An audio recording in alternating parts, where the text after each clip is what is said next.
అధికారులు స్పందించారు. ఉన్నతాధికారులకు ఆలయ ఈవో వివరణ ఇచ్చారు. పాట షూటింగ్ కోసం మధుప్రియకు ఎలాంటి అనుమతి ఇవ్వలేదని చెబుతున్నారు. ఈ క్రమంలో విధుల్లో ఉన్న పూజారిని నోటీసులు జారీ చేశారు. అయితే కాళేశ్వర ముక్తేశ్వర స్వామి గర్భగుడిలో మధుప్రియ పాట చిత్రీకరించడంపై విమర్శలు వ్యక్తమవుతున్నాయి. తమ మనోభావాలు దెబ్బతీసేలా వ్యవహరించారని భక్తులు మండిపడుతున్నారు.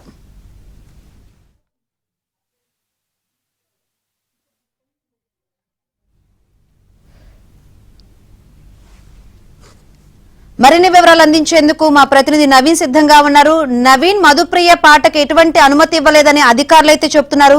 మరి ఎవరి వివరణతో ఎవరికి నోటీసులు ఇచ్చే అవకాశం ఉందంటారు?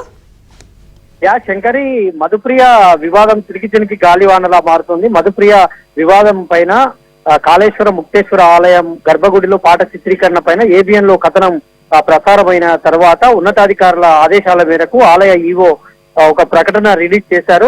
ఆ ప్రకటనలో తాము మధుప్రియ ఫోన్ ద్వారా తనను సంప్రదించిన మాట వాస్తవమేనని, కానీ తాము కేవలం గోదావరి ఒడ్డున ఆలయం బయట షూటింగ్ కు మాత్రమే అనుమతి ఇచ్చాము, గర్భగుడిలో షూటింగ్ చేయడానికి ఎలాంటి అనుమతి ఇవ్వలేదని వివరణ ఇచ్చారు. అదే సమయంలో గర్భగుడి లోపల ఉన్నటువంటి ఆలయ అర్చకులు రామకృష్ణ తమకు సంప్రదించకుండానే, తమ అనుమతి లేకుండానే అక్కడ గర్భగుడిలో ఆమె షూటింగ్ కు అనుమతి ఇచ్చారని, కాబట్టి రామకృష్ణ అనేటువంటి పూజారికి నోటీసులు ఇచ్చామని ఆయన కొద్దిసేపటి క్రితం మీడియాకు ఏబిఎన్ లో కథనం ప్రసారమైన తర్వాత ఇచ్చినటువంటి ప్రకటనలో ఈవో పేర్కొన్నారు. అంటే ఉన్నతాధికారులు, దేవాదాయ శాఖ ఉన్నతాధికారుల ఆదేశాల మేరకు ఈవో ప్రకటన ఇచ్చారు.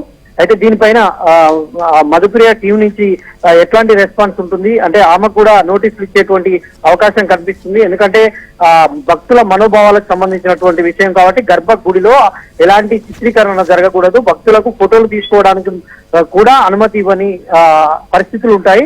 అట్లాంటి నేపథ్యంలో ఏకంగా ఆలయం తలుపులు మూసివేసి వాళ్ళ పాట, ప్రైవేట్ పాట చిత్రీకరణ కోసం ఎలా అనుమతులు ఇస్తారనేటువంటి దాని మీద పెద్ద ఎత్తున విమర్శలు వ్యక్తమవుతున్నటువంటి నేపథ్యంలో మధుప్రియ బృందానికి కూడా నోటీసులు ఇచ్చేటువంటి అవకాశాలు కనిపిస్తున్నాయి. ప్రస్తుతానికైతే ఆలయ అర్చకులు రామకృష్ణకు నోటీసులు ఇచ్చినటువంటి పరిస్థితి ఉంది. Shankar, right, thank you Naveen.